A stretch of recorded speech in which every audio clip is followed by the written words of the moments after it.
এখানে একটি মাঝারি নৌকা, সূর্য দেখা যাচ্ছে, ডুবন্ত সূর্য। এটা নৌকাটি পুরান নৌকা না নতুন? নতুন তৈরি করা হয়েছে নৌকাটি। এটা হচ্ছে নৌকায় আলকাতরা দিয়ে, মাত্র আলকাতরা দেওয়া হয়েছে পানির উদি হতইয়া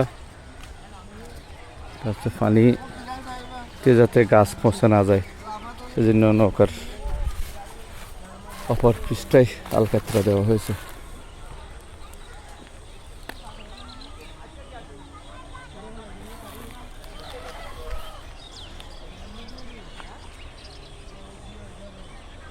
ধান নিয়ে ফিরছে, কাটা ধান নিয়ে ফিরছে কৃষক।